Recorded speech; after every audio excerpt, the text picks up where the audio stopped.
The military transport helicopter touched down at Walter Reed Medical Center just as the first snowflakes of winter began to fall across Washington, D.C.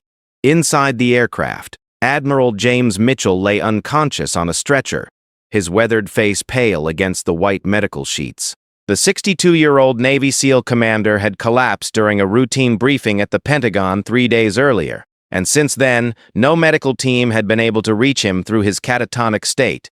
Sarah Chen, the hospital's chief neurologist, walked alongside the stretcher as the medical team rushed Admiral Mitchell through the sliding glass doors of the trauma center. She had seen his file beforehand: 38 years of military service, countless classified missions, and a reputation as one of the most decorated SEAL commanders in naval history. But none of that mattered now as she watched the monitors showing his declining vital signs.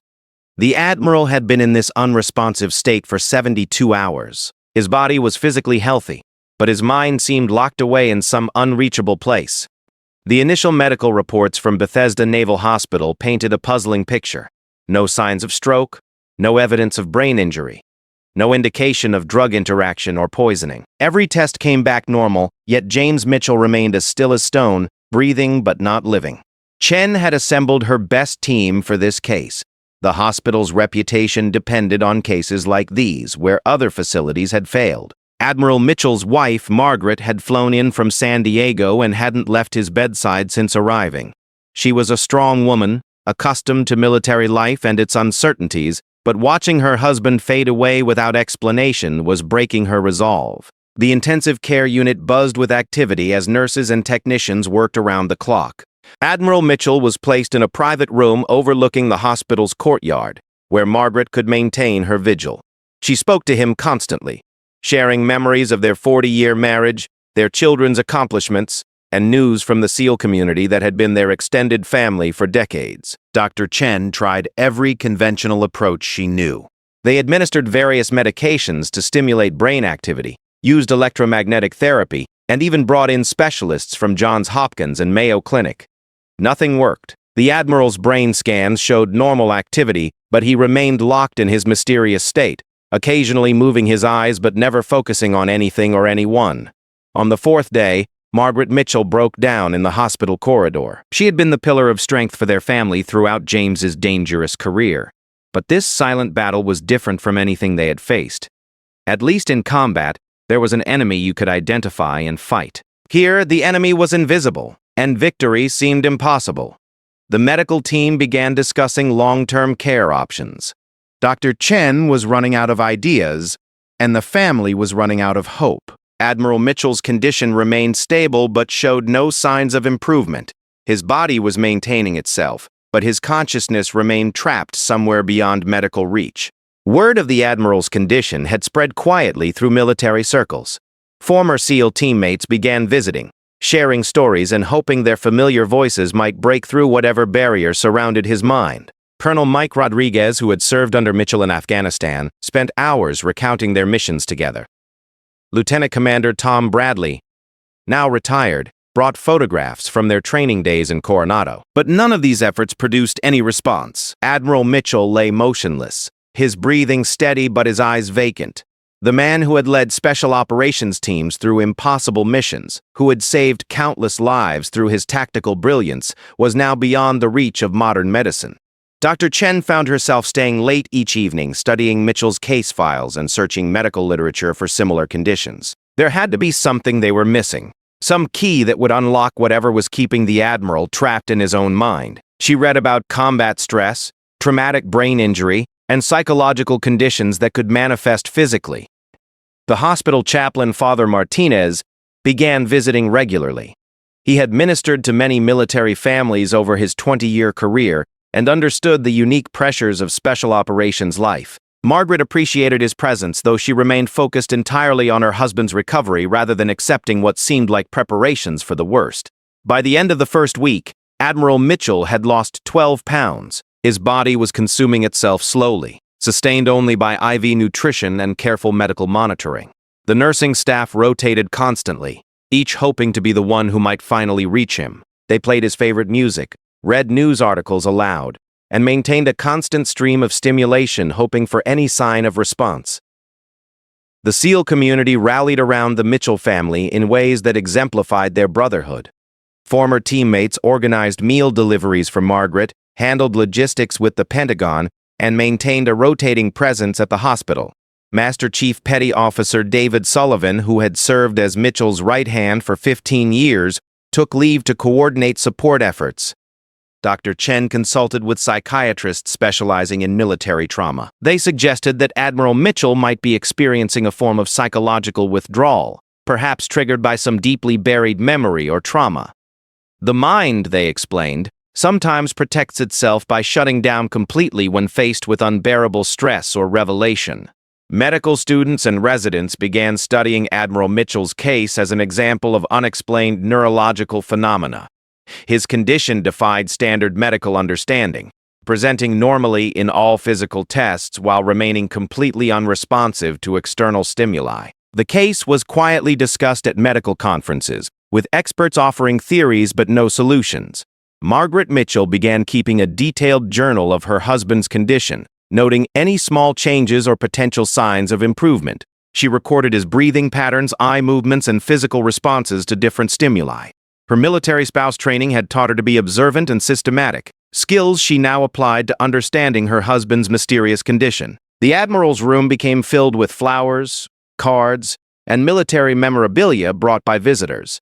His dress uniform hung in the corner, ribbons and medals representing decades of service to his country. Photographs of SEAL teams, family gatherings, and retirement ceremonies created a shrine to his accomplished life, even as that life hung in uncertain balance. Dr. Chen began experiencing her own form of professional crisis as conventional medicine proved inadequate.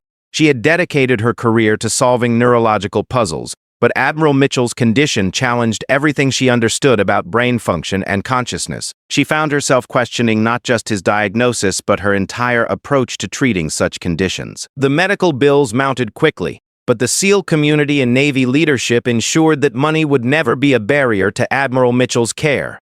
Special operations soldiers understood that the Brotherhood extended beyond active duty, and taking care of fallen comrades and their families was a sacred obligation that transcended rank or service branch. As the second week began, Dr. Chen made the difficult decision to reduce active treatment efforts while maintaining supportive care. The medical team had exhausted their options, and continued aggressive intervention might actually be harmful. Admiral Mitchell's condition had stabilized at its current level, neither improving nor significantly declining. Margaret Mitchell refused to accept defeat. She continued her constant bedside presence, talking to her husband about their grandchildren, sharing news from old friends, and reading passages from books he had enjoyed. Her faith in his eventual recovery never wavered, even as medical professionals began preparing her for the likelihood that he might never return to consciousness. The case attracted attention from military medical researchers interested in combat stress and its long-term effects on special operations personnel. Admiral Mitchell's extensive service record made him an important study subject, though respect for his privacy and family wishes limited external access to his case information. Former SEAL teammates organized a rotation schedule to ensure someone was always present with Margaret and the Admiral. They understood that isolation could be as dangerous as enemy fire, and no member of their brotherhood would face such a battle alone. These battle-tested warriors found themselves fighting an enemy they couldn't see or engage directly. Dr. Chen began exploring unconventional treatment approaches, consulting with specialists in hypnotherapy, acupuncture, and other alternative medical practices. While remaining skeptical of non-scientific approaches, she was willing to consider anything that might reach Admiral Mitchell where conventional medicine had failed. The hospital's social workers became involved to help Margaret Mitchell navigate the complex systems of military benefits, medical insurance, and long-term care planning. The paperwork and bureaucracy seemed endless, adding administrative stress to her emotional burden as she maintained her vigil beside her husband's bed. As winter deepened outside the hospital windows, Admiral Mitchell's condition remained unchanged. Medical professionals who had initially been optimistic about his recovery began discussing the possibility that he might never regain consciousness. The man who had survived countless dangerous missions was losing his final battle against an invisible enemy that no amount of training or courage could defeat.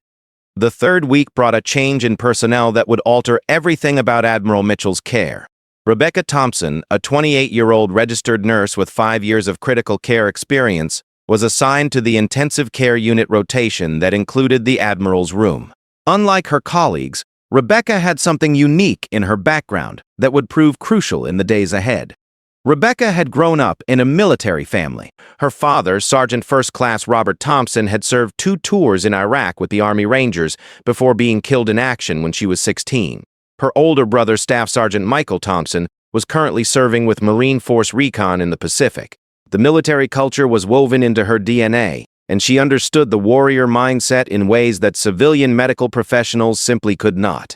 More importantly, Rebecca had spent her teenage years around special operations soldiers. Her father's Ranger buddies had treated her like family after his death, helping her mother navigate military benefits while serving as surrogate father figures. She had learned their language, their customs, and most significantly, their communication methods that extended far beyond normal conversation. When Rebecca first entered Admiral Mitchell's room, she immediately noticed something her colleagues had missed. Margaret Mitchell was exhausted after 3 weeks of constant vigil, and Rebecca gently convinced her to take a real break. A hot shower, a proper meal, and 2 hours of sleep in the family quarters. This would give Rebecca uninterrupted time to observe the Admiral, without the emotional intensity of family presence. Sitting beside the Admiral's bed, Rebecca studied his face carefully. She had read his complete file, including the sanitized versions of his service record that were available to medical staff. 38 years of Navy SEAL operations, multiple tours in Vietnam, Panama, Iraq, and Afghanistan. She recognized the particular type of stillness he displayed, not the emptiness of brain injury, but the alert quietness of a sniper waiting for his moment. Rebecca's brother Michael had taught her about sniper operations during his visits home. Snipers developed an almost supernatural ability to remain motionless for hours, controlling their breathing and heartbeat while maintaining complete awareness of their surroundings. They communicated through subtle signals that were invisible to untrained observers but crystal clear to their teammates. Looking at Admiral Mitchell's personnel file more carefully, Rebecca discovered what others had overlooked. Before becoming a SEAL commander, James Mitchell had been one of the Navy's most accomplished snipers. His call sign during his operational years had been Ghost, a reference to his ability to appear and disappear without detection, and his legendary patience in impossible shooting positions. Rebecca began to suspect that Admiral Mitchell wasn't unconscious at all. Instead, he might be locked in some form of sniper mindset, a psychological state where the mind retreated so deeply into operational mode that it became unreachable through normal stimuli. Perhaps some trigger had activated this defensive mechanism, causing him to withdraw into the mental fortress that had kept him alive through decades of dangerous missions. That evening, Rebecca made a decision that would have been considered highly irregular by hospital protocol. Instead of following standard patient care procedures, she began treating Admiral Mitchell as if he were a sniper in position rather than a medical patient. She moved differently around his room, with the careful, deliberate motions she had learned from watching her father and brother prepare for missions. Speaking quietly, Rebecca began using military terminology and operational language. She discussed tactical situations, described hypothetical mission parameters, and used the precise, economical communication style of special operations teams. Most importantly, she began testing whether the Admiral might respond to his old call sign and the specialized communication method snipers used in the field. The breakthrough came on her 3rd shift caring for Admiral Mitchell. Rebecca was describing a complex tactical scenario when she noticed the slightest change in his breathing pattern. It was so subtle that the monitoring equipment didn't register it, but her trained observation caught the almost imperceptible shift. She was on the right track.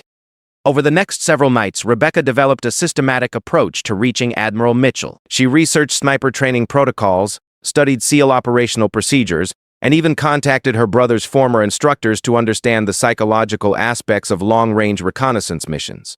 She was building a bridge back to the Admiral's consciousness using the language and concepts that had defined his professional life. The most crucial insight came when Rebecca realized that snipers often used specific call signs and response protocols to identify friendly forces and confirm mission status. If Admiral Mitchell was locked in some form of operational mindset, he might be waiting for the correct authentication codes or tactical signals before allowing himself to emerge from his defensive position. Rebecca spent hours researching Admiral Mitchell's service history, looking for clues about his operational call signs, unit designations, and communication protocols. Much of this information was classified, but she found enough in public records and military databases to piece together key elements of his SEAL career. Most importantly, she discovered that his primary call sign throughout his sniper operations had indeed been Ghost. The next phase of Rebecca's unconventional treatment involved creating a tactical communication scenario that might convince Admiral Mitchell's subconscious mind that it was safe to emerge from his protected state. She began speaking to him using proper radio protocols, mission update formats, and the specific language patterns used in special operations communications. During one particularly intensive session, Rebecca noticed that Admiral Mitchell's eye movements were tracking her voice more consistently. When she used certain military phrases or tactical terminology, his breathing would change subtly. These responses were too small for standard medical monitoring to detect, but they were unmistakably present to someone who knew what to look for. Dr. Farthing Cisco. Chen initially resisted Rebecca's unconventional approach, viewing it as unprofessional and potentially harmful to the patient. However, when Rebecca demonstrated the subtle responses she was observing, the neurologist became interested in this alternative treatment method. Perhaps the key to Admiral Mitchell's condition lay not in medical textbooks, but in understanding the unique psychology of special operations soldiers. Rebecca's most significant breakthrough came when she began incorporating specific elements from Admiral Mitchell's actual service record into her tactical communications. She referenced locations where he had served, mentioned unit designations from his career, and used operational terminology from his era of service.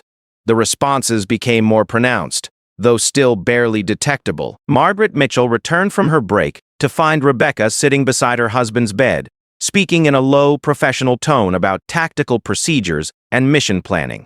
Initially concerned about this unusual approach, Margaret quickly noticed that her husband seemed more alert during these sessions. His color was better, his breathing more regular, and there was something different about the way he held his head.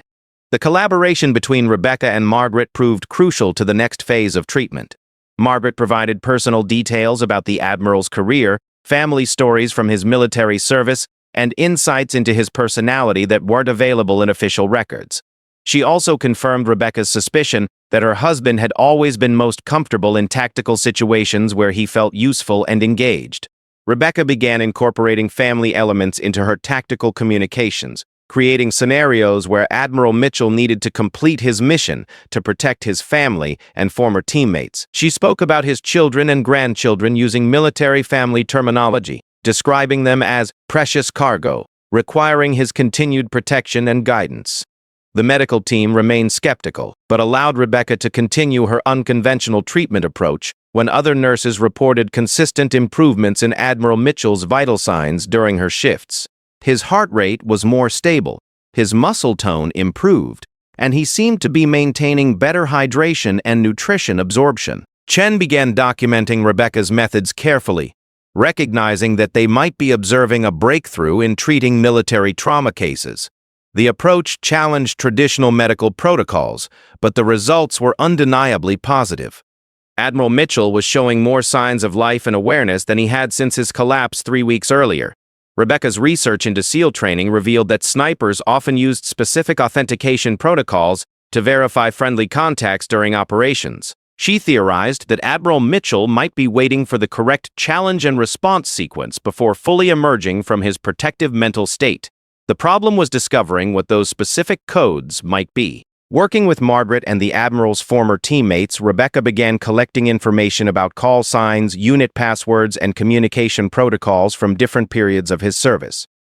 Master Chief Sullivan provided crucial insights into the Admiral's operational methods and the specific language patterns he used when commanding SEAL teams in combat situations. The turning point came when Rebecca learned about a particular mission from Admiral Mitchell's early career where his call sign Ghost had been paired with a specific response protocol. During a classified operation in Southeast Asia, his team had used a unique authentication sequence that included both tactical and personal elements, combining his sniper call sign with a family reference that only his closest teammates would know. Rebecca spent an entire evening preparing for what she hoped would be the definitive test of her theory. She arranged for Margaret to be present, but positioned where the Admiral couldn't see her if he opened his eyes. The room was prepared to simulate a tactical environment, as much as possible within hospital constraints, with dimmed lighting and minimal distracting equipment noise. Beginning with standard tactical communication protocols, Rebecca gradually escalated to more specific elements from Admiral Mitchell's service record.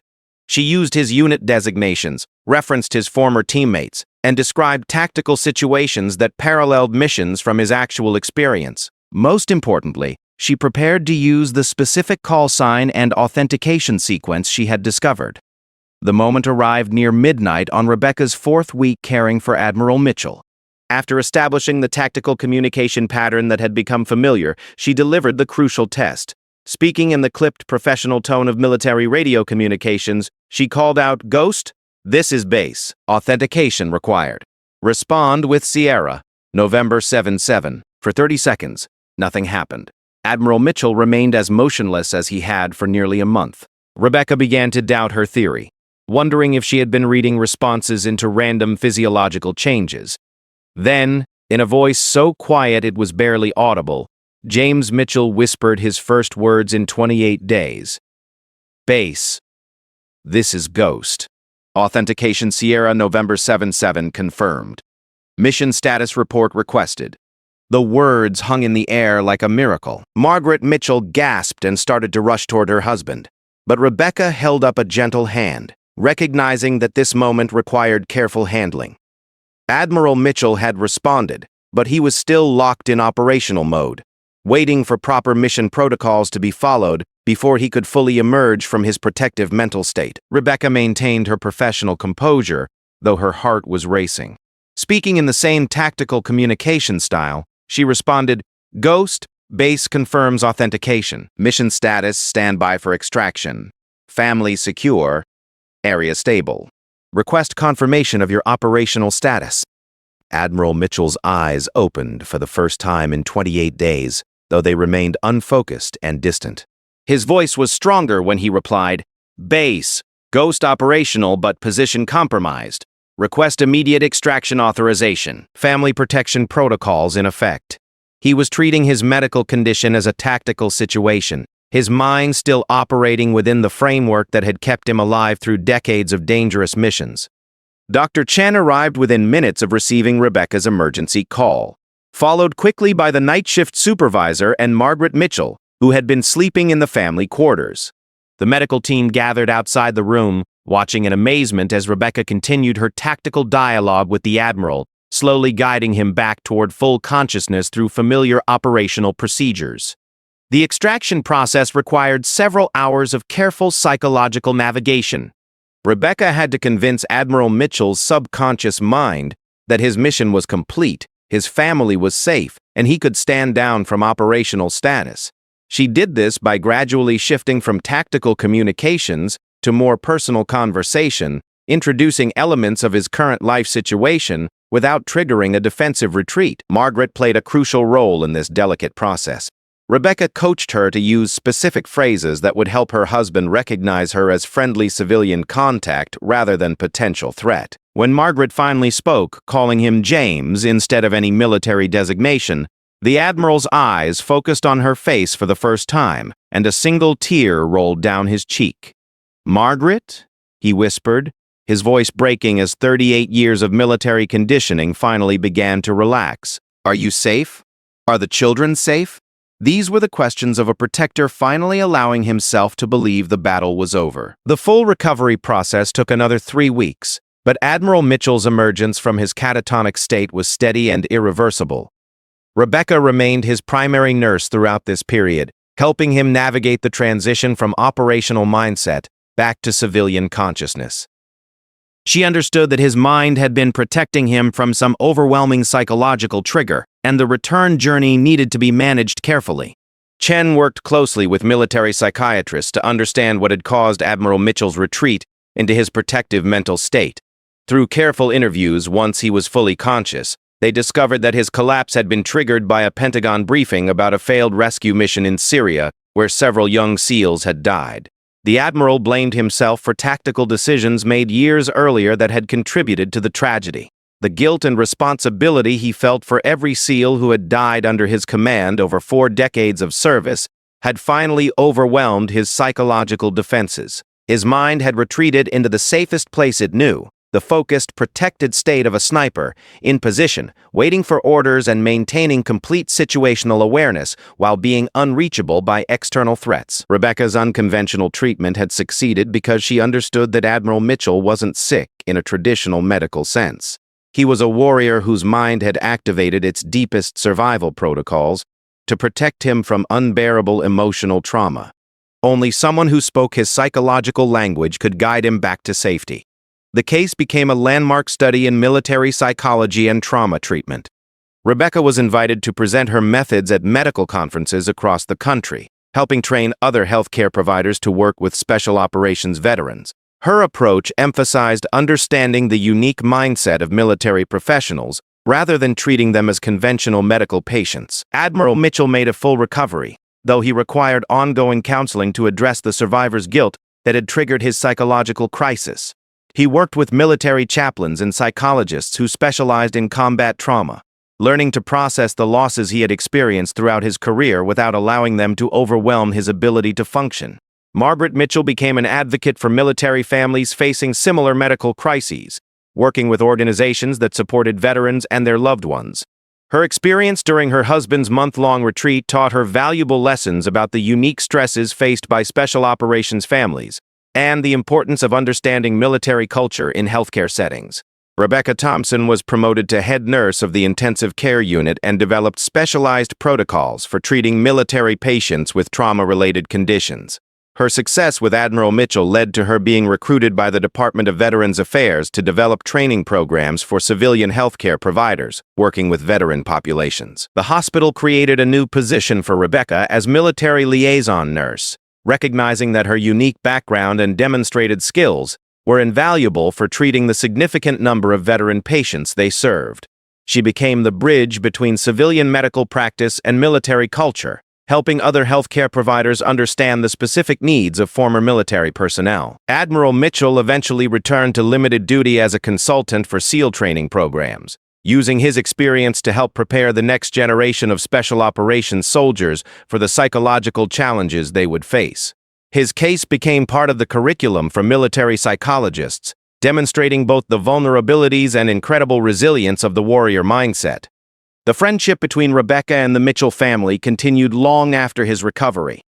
She became an honorary member of their extended family, joining them for military ceremonies and celebrations. The Admiral often said that Rebecca had saved his life not through medical intervention, but by understanding who he was as a person and a warrior. Master Chief Sullivan and other members of the SEAL community recognized Rebecca as an honorary team member, understanding that she had accomplished something that even their brotherhood couldn't achieve. She had reached one of their own when he was lost in the darkest place a warrior's mind could go, and she had guided him safely home. The medical literature began including Rebecca's case study as an example of culturally competent healthcare, demonstrating the importance of understanding patients' backgrounds, experiences, and psychological frameworks when developing treatment approaches. Her success challenged conventional medical wisdom about consciousness, communication, and the connection between mind and body. Chen incorporated lessons from Admiral Mitchell's case into her ongoing research on consciousness and neurological conditions. The experience taught her that effective treatment sometimes required looking beyond medical textbooks to understand the complete human being behind the patient. She began collaborating with anthropologists and sociologists to better understand how cultural background influences medical treatment outcomes. Years later, Admiral Mitchell would tell audiences at military medical conferences that his recovery began the moment someone finally spoke his language. Rebecca Thompson hadn't just been a nurse providing medical care, she had been a translator, helping him find his way back from a place where only another warrior could follow. The hospital established the Admiral James Mitchell Award for Innovative Patient Care, recognizing healthcare providers who demonstrated exceptional creativity and cultural sensitivity in their treatment approaches. Rebecca was the first recipient, though she insisted that the real credit belonged to the military community that had taught her to understand their unique language and culture. The case demonstrated that effective health care for military populations required more than medical knowledge. It required understanding the warrior mindset, respecting military culture, and recognizing that sometimes the path to healing lay not in conventional medicine, but in speaking the language of honor, duty, and brotherhood that defined military service. Rebecca continued working with veteran patients throughout her career, developing innovative treatment protocols that bridged the gap between civilian healthcare and military culture. Her success with Admiral Mitchell opened doors for other healthcare providers to explore unconventional approaches when traditional medicine proved insufficient. The Admiral's recovery became a source of inspiration for other military families facing similar challenges, demonstrating that even the most mysterious medical conditions could be overcome when healthcare providers took the time to truly understand their patients as complete human beings, rather than simply collections of symptoms. In the end, the case of Admiral James Mitchell proved that sometimes the most advanced medical technology couldn't accomplish what one person could achieve through understanding, respect, and the willingness to meet a patient exactly where they were, speaking the language they needed to hear to find their way back to health and wholeness.